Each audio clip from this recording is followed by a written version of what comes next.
Hello, everyone. Welcome to another installment of Buffalo First Wealth Management, hosting a seminar on estate planning. And today we have a special guest joining us, Sarah Honan from Honan Law, is going to go over some of the basics of estate planning. And we'll certainly have time for questions and answers at the end of the presentation. I'm going to turn it over right to you, Sarah. Tell us about yourself and go through your presentation. Thank you, Alan. So a little bit with estate planning. I've been doing this for a while. Right now, I'm a solo practitioner that specializes in estates, real estate, and estate planning. All three go hand in hand. I have been in the legal field for over a decade at this point. So I've been doing it for a little while, and I've seen all the changes that come through. And a reason that I specialize is because the laws keep changing. So you have to stay up to date on everything with the estate planning world. Um, so to start off, we are going to go through the basics of estate planning. Obviously, this can get a lot more in depth the more assets that you have and with the different needs for different clients. But your typical documents included in estate planning are power of attorney, healthcare proxy, living will, last will and testament, trusts, and life estate deeds.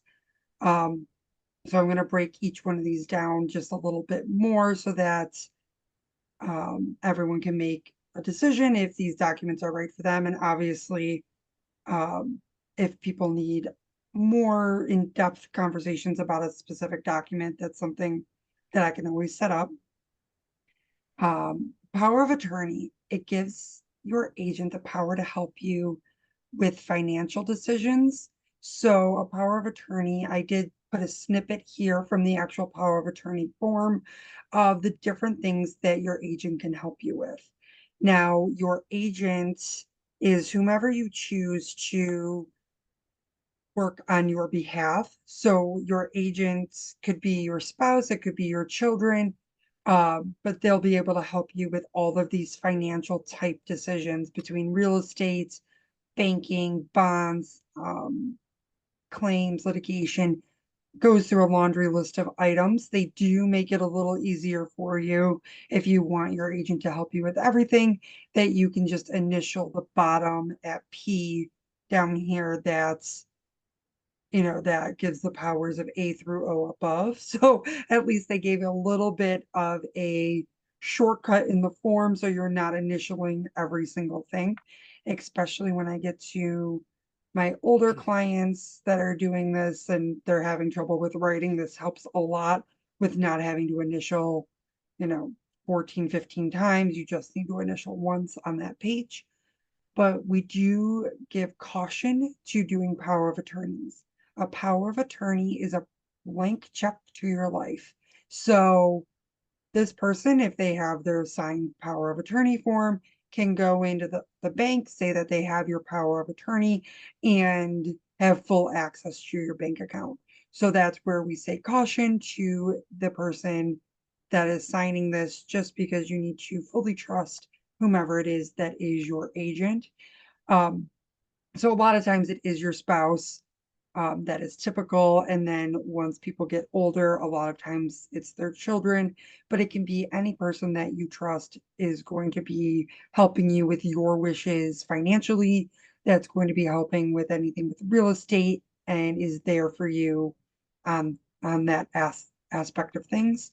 But the one thing a power of attorney cannot do is they cannot help you with healthcare decisions or anything to do with the medical field. For healthcare, we have healthcare proxies and living wills.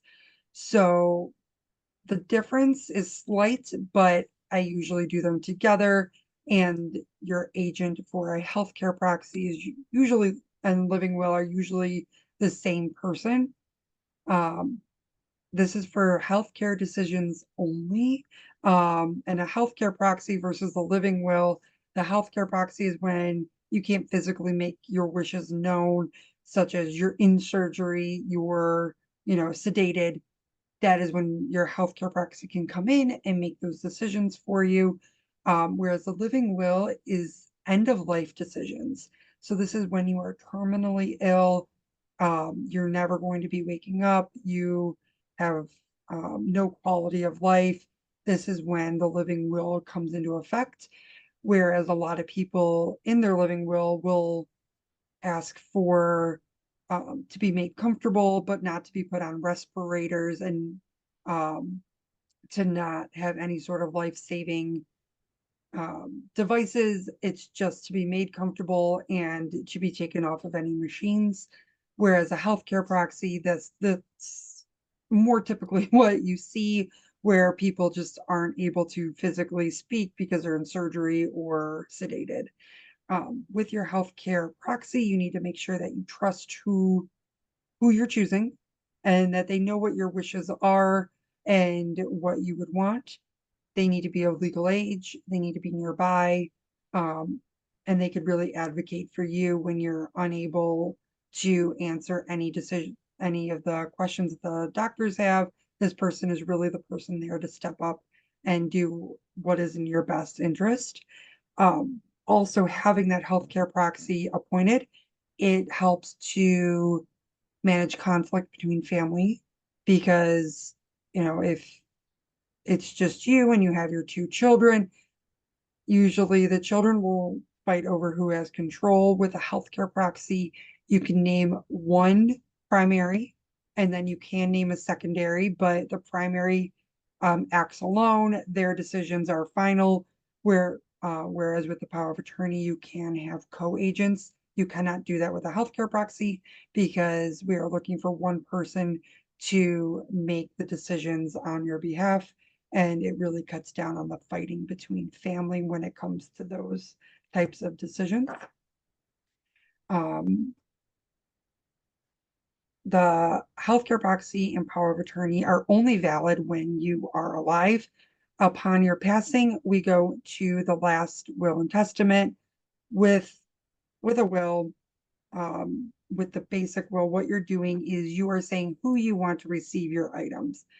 And you're giving, whether it be tangible belongings or any money that you have set aside, any of your finances, you can determine who you want to have that. Most often, people will put their spouse down as the person that's going to be receiving, and the person that is going to be the executor, handling all of their wishes and making sure that anything that's been bequeathed, it goes to the correct person. Um, with a will, most people don't realize that although you have appointed an executor, they still have to go to court. Now, the executor needs to be officially appointed by the surrogate court judge. Right now, that's the Honorable Asa Mosey.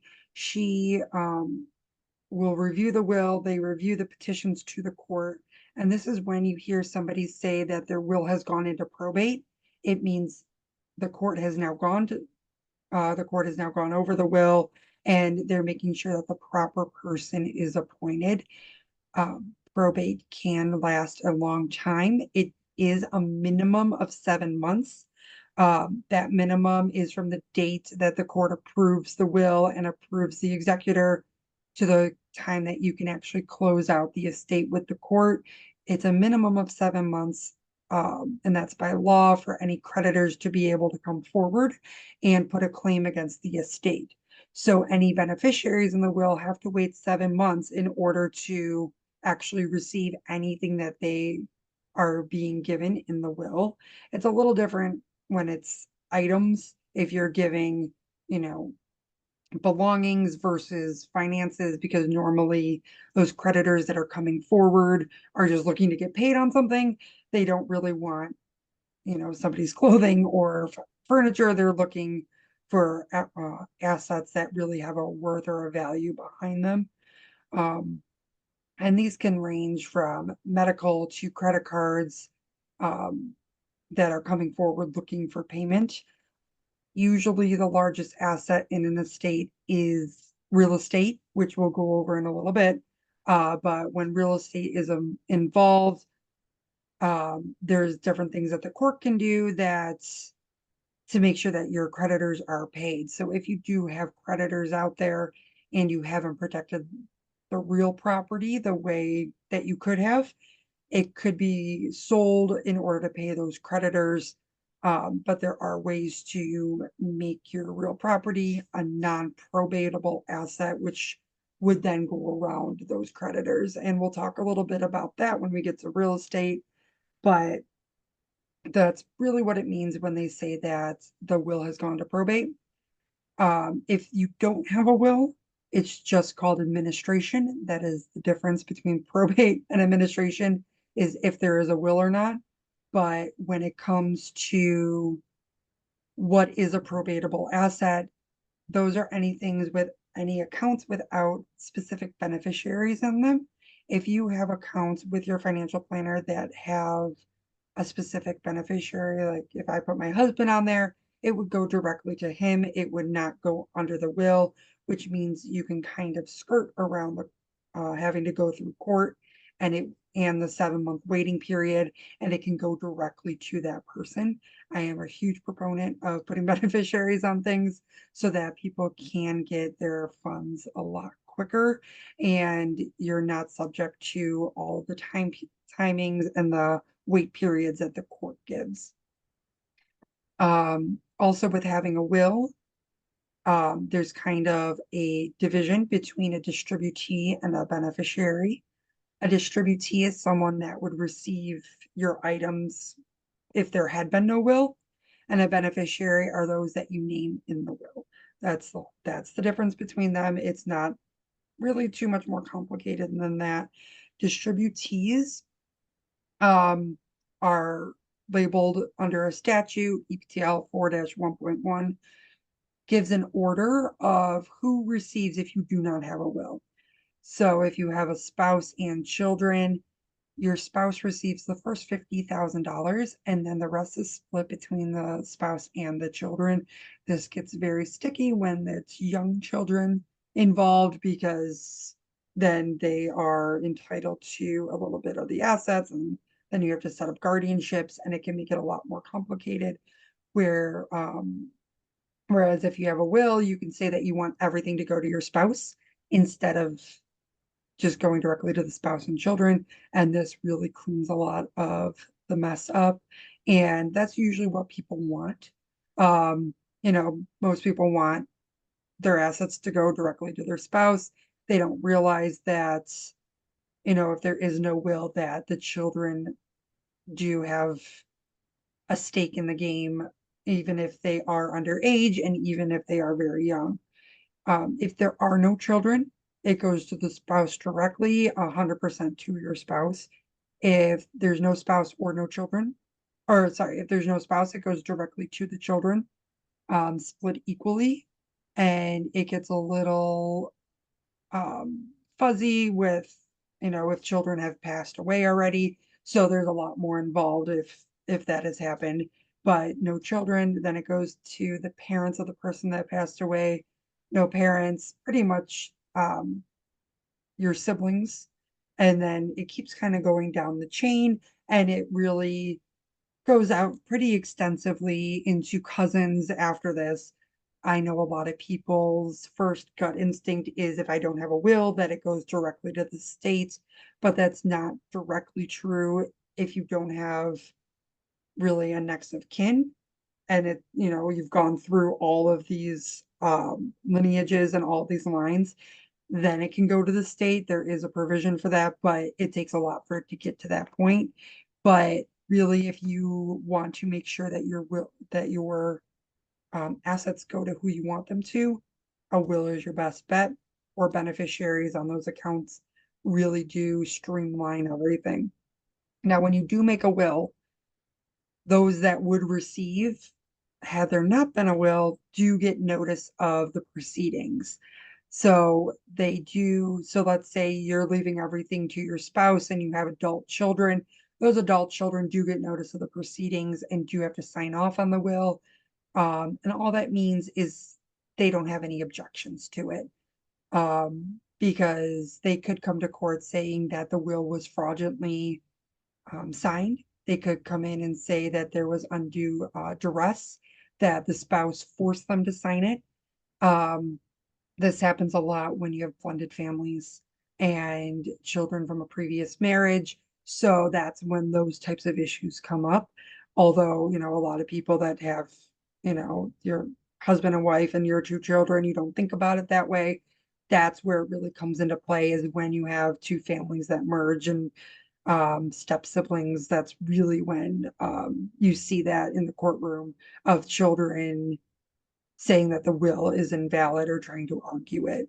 So those are some of the issues that will come up even if you do have a will. Although I do try when I make the wills to address any issues that could potentially come up. I do have people that will write a child out. You cannot by law write your spouse out.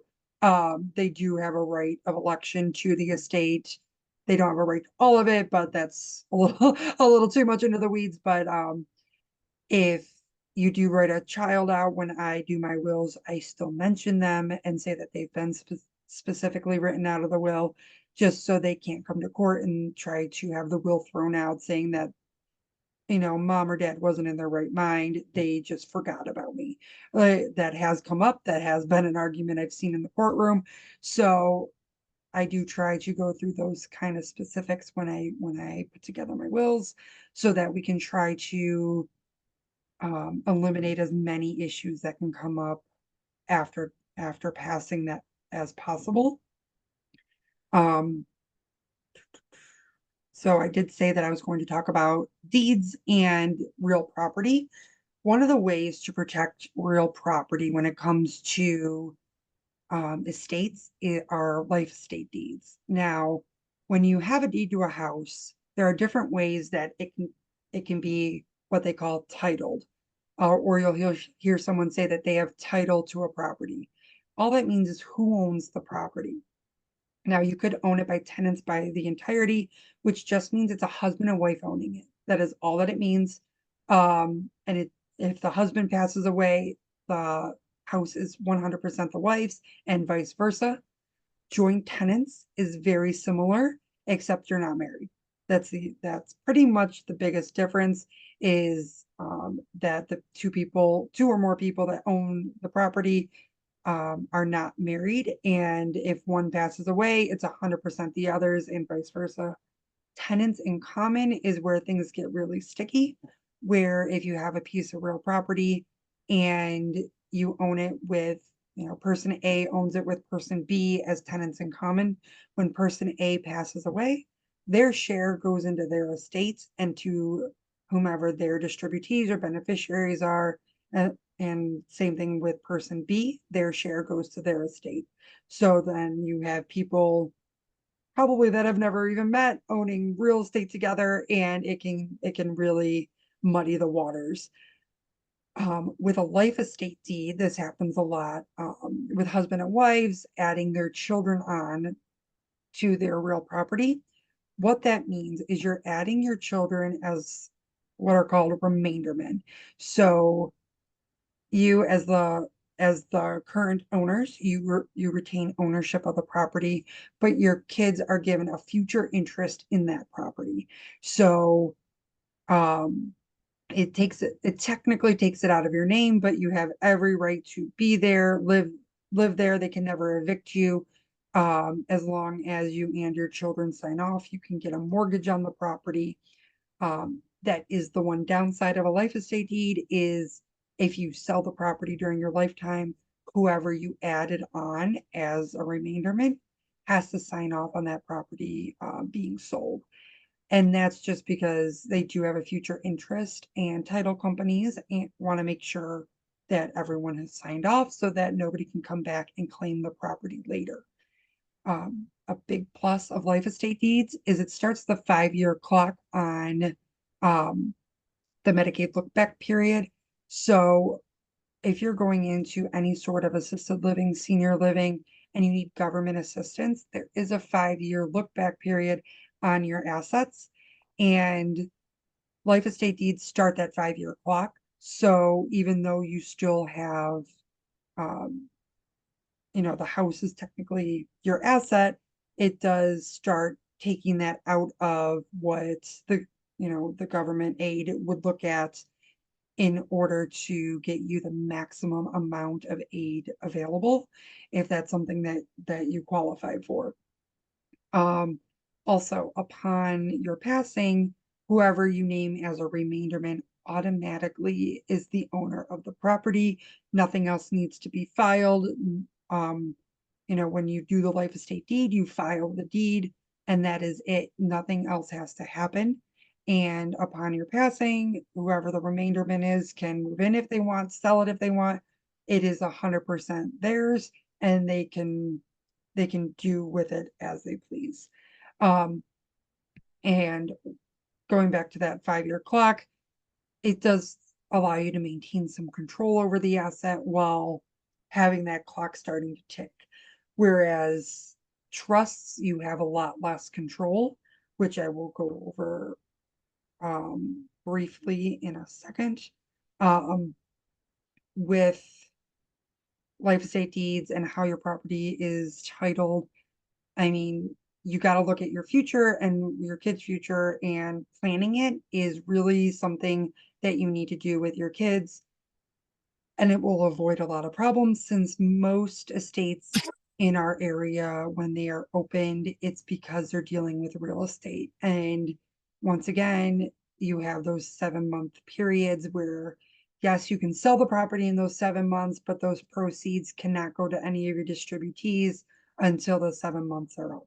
So you really got to do that planning, have those discussions, and putting a house into a life estate is something that you need to discuss with whoever is going to be the remainderman. Um, I've been in situations where somebody's called me and they don't even know that their mother had put them as a remainderman, and I'm trying to work them through the process, and they thought they had to open an estate. So it's a lot of just communication is the biggest part. I know nobody really wants to talk about it, but communication now makes everyone's time a lot easier, and it's a huge weight off everyone's shoulders.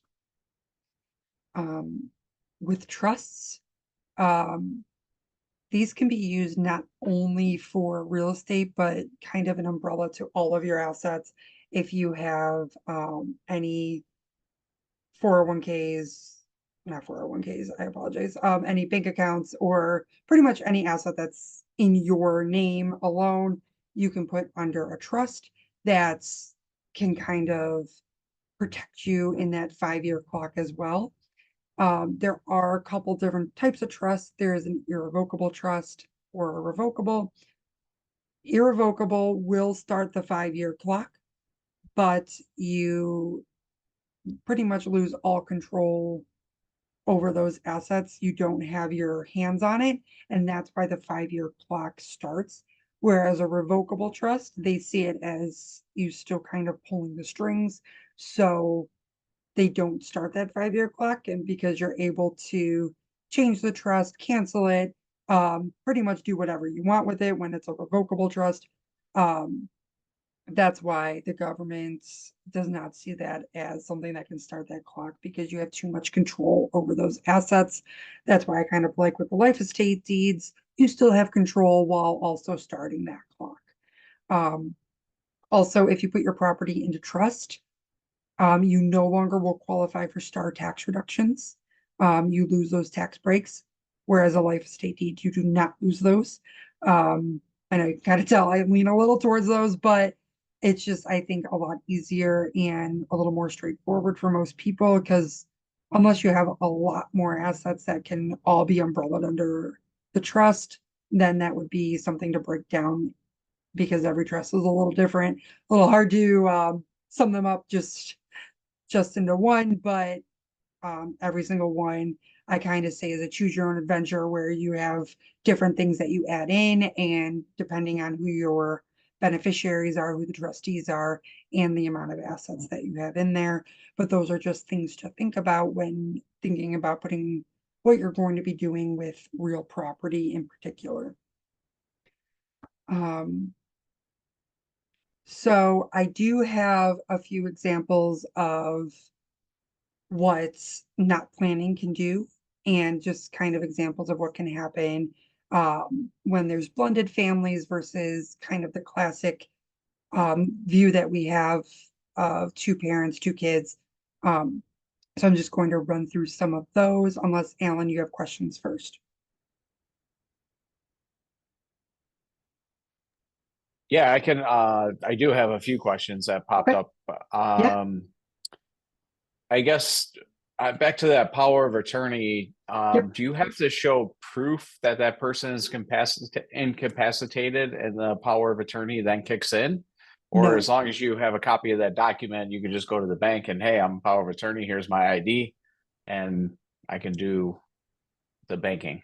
Yeah, the person does not have to have any proof of incapacitation. That's why we Oh, have that caution, and the actual power of attorney form, the very first page says caution to the principal, saying that, you know, you have to very strongly trust whoever you're appointing as your agent, because if you don't, they could just empty your bank account. So that's where uh, you know, you really have to know who it is that you have as your agent for a power of attorney. can a living will be contested? Most people don't contest them because they're not going to a court for the most Okay, part.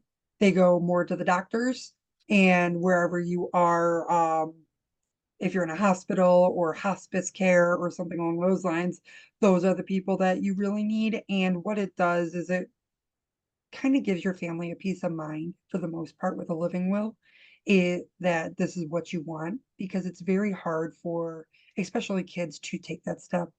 If you know they know mom or dad doesn't want to be left alive on a respirator because it's right, in writing, they've signed off on it, it's a lot easier on your kids, in my opinion, to be able to to take that step. for sure. On the life estate deed, um, now is the deed different than having a life estate trust? Because the deed, can you specifically say like, hey, I'm transferring this to my kids, and then they're the owners of the house, and they can boot me out. So they can't boot you out. That's right, actually kind of in there in the statute that it's pulled from, is that Okay, um it says in there the grantor, which would be, for the sake of argument, mom or dad.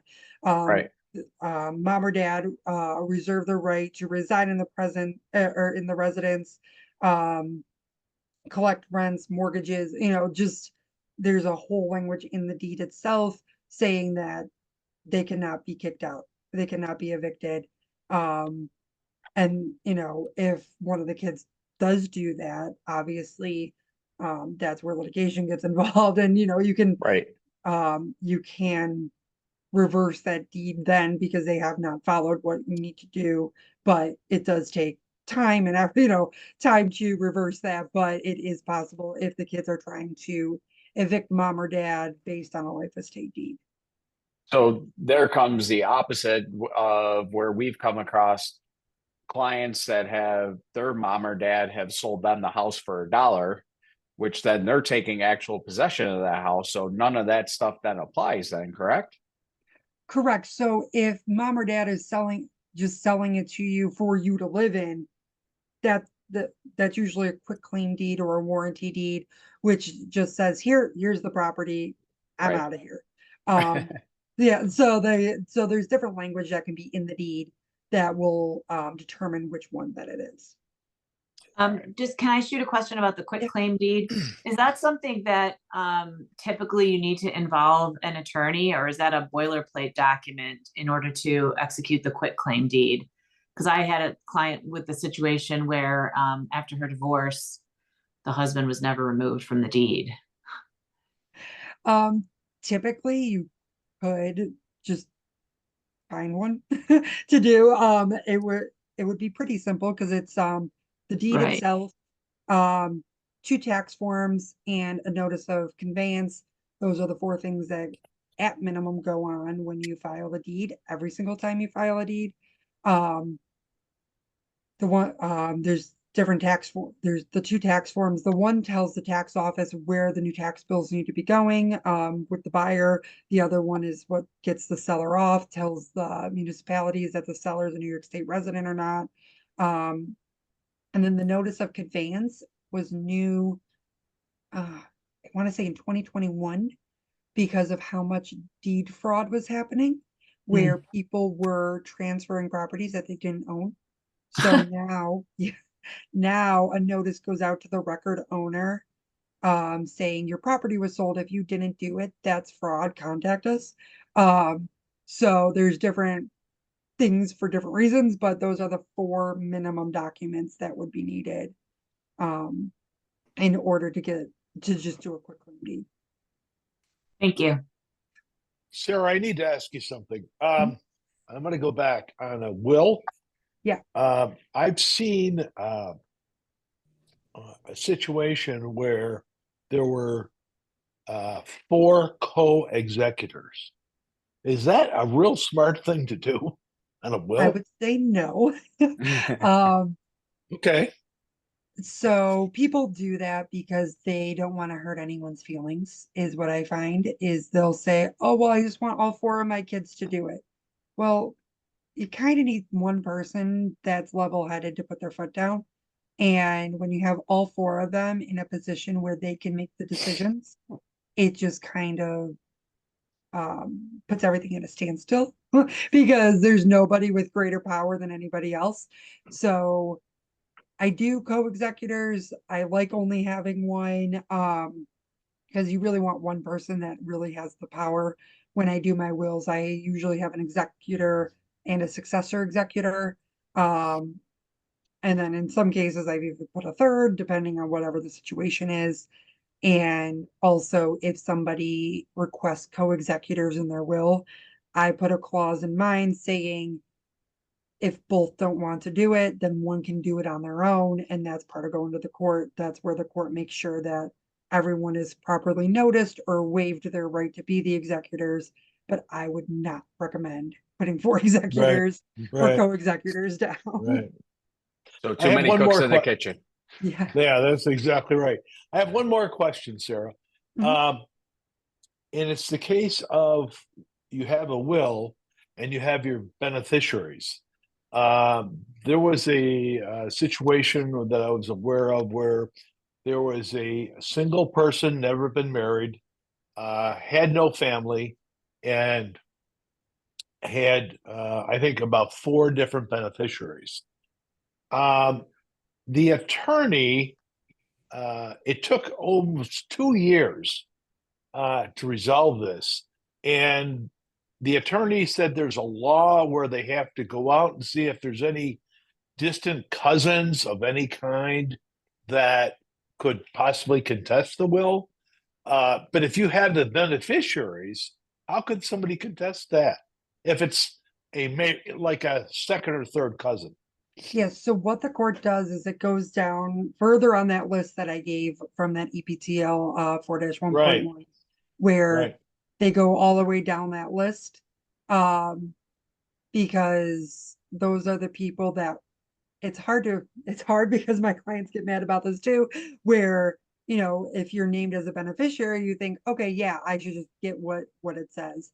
But they want to make sure that by law, who should have been receiving even if it's first, second, third cousins, whatever it is, that they don't have any sort of issue with the will. Issue meaning fraud, duress. They have to prove one of those types of things. They can't just say, I don't like the will because I'm not getting anything. They have to say, that there was something nefarious happening and that these beneficiaries coerced her to make the will or what have you. And unfortunately, that's just the procedure that we have to go through of going all the way down that list of people, and that's doing family trees. I've had to do kinship hearings. This happens a lot when a man has children outside of wedlock. They assume if you've had one, you've had many, and you have, unfortunately, the court's a little behind the times on that. But yeah, that's where we have to do kinship hearings and family trees and try to figure out if there's anyone else. Even if they're not listed in the will, we have to make sure that there's no one else out there in what we call the class that could contest it. And I think it's more the court covering their own behinds than, really thinking that someone's going to come out of the woodwork. It does happen, not often, but yeah, even though you name beneficiaries, especially beneficiaries that are not family members, their friends, their charities, the court just wants to make sure that all its ducks are in a row, unfortunately, even that far out. Is there a time limit on that where the courts have or not? No, I wish they did. Okay. I wish All they right. did, because that's also something that I hear a lot is, this is taking forever, and on my end, I can't control the court and how long something takes, but every time there's a citation or something to come back to court, the court lets you know about it Yeah. about 6 to 8 weeks in advance. So you get the citation, you then have to serve it on everyone that's involved, and then wait for 6 to 8 weeks, go back to court. If there's any other issues and they need a new citation, you're looking another 6 to 8 weeks out. And it just goes through that cycle. So when there's going down that list of people, I can see why it would take 2 years, because if everything takes that long in between, it just adds up very quickly. I do have a few more questions, but I will let you go through the rest of your presentation. I know you only have a few minutes, or based on what you told me and what I see, I'll let you go through some of these examples to spur some more Q&A. Okay, perfect. So a little bit what I was talking about with that blended families and the kind of what we would call like the classic family style. So this is the family that we're going to be working with. Mike and Chrissy are married, mom and dad. They have Adam and Dallas are their sons. So you're looking at, mom, dad, 2 sons, and what would happen. So if you're looking at it, Chrissy passes away. I know it's a little crude to just X her out, but Chrissy passes away, what happens? And we've talked about this a little bit. Mike would then get the first 50,000, and then Adam and Dallas split what's left with Mike. So that's if there is no will, mind you, no will, that's how it would work. Or Chrissy could have had a will that gave everything to Mike, so then he could take care of their 2 boys. So that's the very basic of what happens with or without a will. Now, let's say one of the boys passes away, which is horrible, but if one of the boys passes away, so if Adam passes away, what happens? His share is automatically split 50-50 between Mike and Chrissy. That's what happens if there's no will. It goes to mom and dad equally. He's in this example, he's not married, he has no kids. So then it just goes to the next person in the chain, which are mom and dad. And Dallas would get nothing. Like, that's just the way that works. If there is no will. Once again, if Adam had a will, he could have said, I want my brother Dallas to have everything. Mom, dad, sorry, you're fine. Dallas gets everything. And you could do it that way. Once again, though, because Mike and Chrissy would have gotten, if there was no will, they get notice of the court appearance, and you kind of go through that chain. Let's say Mike and Chrissy were not married and they had Adam and Dallas. So I put a little dotted line between them this time. They're not married. They have Adam and Dallas. That's our situation. And Mike passes away. What happens is Adam and Dallas are his top distributees. Chrissy is, even if Chrissy and Mike live together, Chrissy is not entitled to anything because they were not married. That's just the way New York State is. She would not have any claim to anything. If Mike had a will, he could have left everything to Chrissy. No will, she is not entitled to anything. Now, mind you, they're not married. So that means the court is going to assume, yes, Mike has Adam and Dallas. He must have other kids out there somewhere. So can I cut in real quick Yeah. here? Because this is a interesting topic, especially when non-marital. Say Mike and Chrissy were together, but Mike was previously married with no kids, and he has an ex-wife, and then Mike marries Chrissy and has 2 kids. does the ex-wife get anything if Mike passed? Nope. If Okay. they are officially divorced or even officially separated through court order, they are the first wife would not get anything. Okay. All right, in this situation, let's say Adam passes away, it goes through the same thing where Mike and Chrissy would just split it equally because they're mom and dad. Even though they were never married, it would still kind of filter up 50-50 to mom and dad. Even if, Chrissy was the one that raised them and Mike was out of the picture, wouldn't matter. Mike still gets 50%, which is always shocking to people. But yeah, even if he's an absent father, he is still entitled to 50%. Now, mind you, there's some caveats, child support. There's caveats to that, but under the distributees, he is entitled to half. Now we're going to get even more blended family, kind of going into what you were saying, Alan. We're sticking with Mike and Chrissy, had Adam and Dallas. We're going to kind of stick with, that scenario, but they were never married. Chrissy decides to marry Sam, and they have 2 kids, Joey and Dominic. And mind you, I'm very familiar with this because this is actually my husband's family tree. So he has given me full permission to use this and let everyone know my husband's Dallas in this, just so you know. So he's given me permission to share that. But, I've had these actual conversations with this family on what would happen.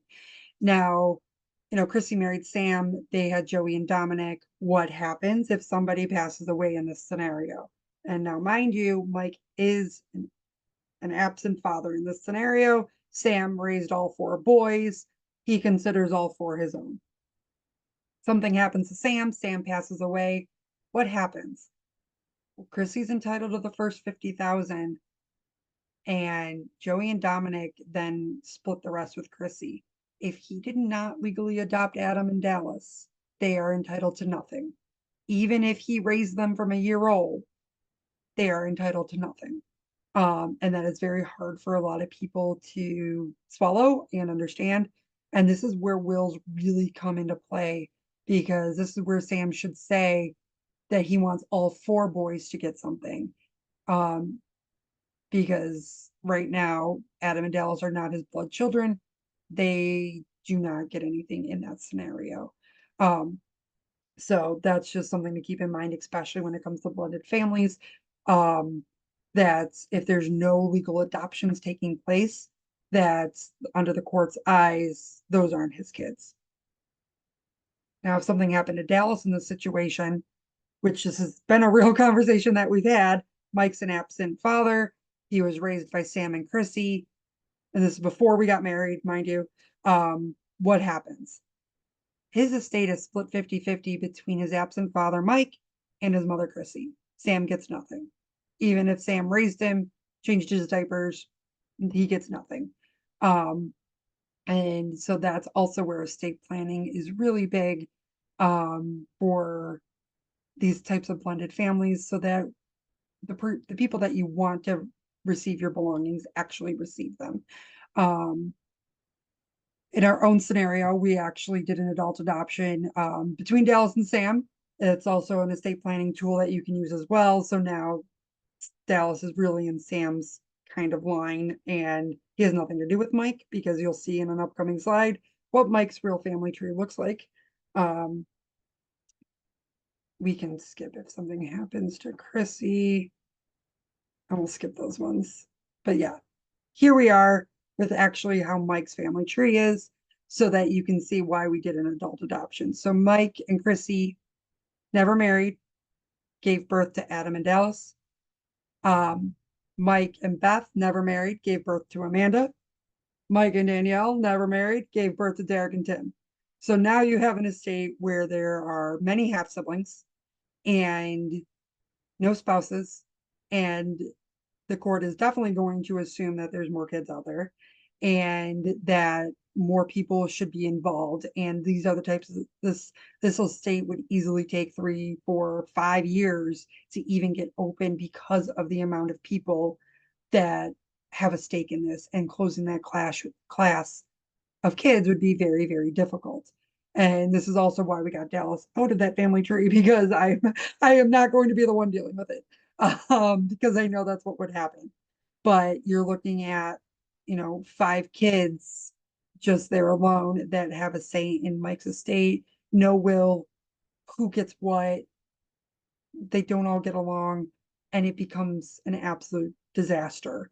But that's just something that needs to be thought of when creating the will, especially when it comes to the blended families, and especially if you have younger children, on who's going to be getting what if there was no will. It can become an absolute tangled mess if you allow it. But that's just some examples, and this is obviously a horror situation of, the worst case scenario of what could happen. If Mike and Chrissy go, we could go into so many different scenarios of what could happen if somebody passes away. And this is also where I kind of say, if this, then that. It depends who passes away first. It depends on who that person's distributees are. So really getting a will in place will really make sure that your assets go where they're supposed to go, and to whom you want them to, who you want to have benefit from your life's work and your hard work during your lifetime. But I'm just going to leave my contact info there, and any other questions that you have, Alan. Sure, I'll turn it over to Kevin or Juliana if they got anything that they want to ask before I go with a few comments and questions. I don't have I'm anything. fine. No, I have nothing. Sarah, one of the questions we were briefly talking about before the presentation was, does any of this have to be filed with county, state, kept in your office? Like, if I have you do my will, what do we do with it after, other than me keep it in my fireproof safe at home? Right. So a will does not, by law, need to be filed anywhere. You could, a lot of attorneys do keep them. I choose not to. I choose to file them with the court. I think it's a more streamlined way to go about it, because everyone can then find it. Everyone knows where it is. And nobody is, trying to search through your belongings looking for it. Also, you no longer run the risk of anyone losing it because it's already at the court. And I also find, because this has happened, somebody tries to file either a fraudulent or a previous will. Well, the one that you did most recent is then down there, and it can be pulled because the court does cross-check with what's down there versus what is filed. When or what ages should somebody start creating a will or sitting down and thinking about some of this stuff? I mean, technically, you can do it anytime after you're 18. I made mine when I was 25, because that's when I bought my house, and I had a large asset that I knew I needed to protect. I was single at the time, and I did not know, I wanted to make sure it went where I wanted it to go. So really, I do talk to people when I do real estate about making sure that they have an estate plan in place, and, they have a large asset. But really, it's something that everyone should think about, even if it's not a will, the power of attorneys, the healthcare proxies. It's something that everyone really should have in place, just as a peace of mind. I totally concur. So one of the things this is kind of a little shameless plug for us, but one of the things that we've concentrated on over the last couple of months is pulling all our client records and figuring out who has. All our retirement accounts have beneficiaries, that because you can't open an retirement account without having a beneficiary, at least on any of the platforms that we use. So one of the things that we've been looking at is some of our non-retirement accounts, making sure that people are updated with their beneficiaries for exact same reasons, because we do come across a handful of people that don't have wills, and at least having a beneficiary, at least somebody can get access to that money a little bit quicker. But if, for an example, say if we open an account for somebody and they have, let's just say $100,000, they're single, they name mom and dad as beneficiary, let's say. They pass away. And we know mom and dad because mom and dad are clients as well. And they call us up and we say, you know, we're sorry to hear about your son or daughter. You are the beneficiaries on their account. Are we legally allowed to distribute that money even though that they're beneficiaries? Or because if that person doesn't have a will, shouldn't that be done? Should we have to wait until we get a letter from the court to say it's okay to distribute those funds? No, because they put specific beneficiaries, usually like they bring in a death certificate or, you know, some sort of proof of death and whatever forms that you guys need filled out, that's all that they really need. And you can distribute those funds because they put a beneficiary on it. It makes it a non-probatable asset.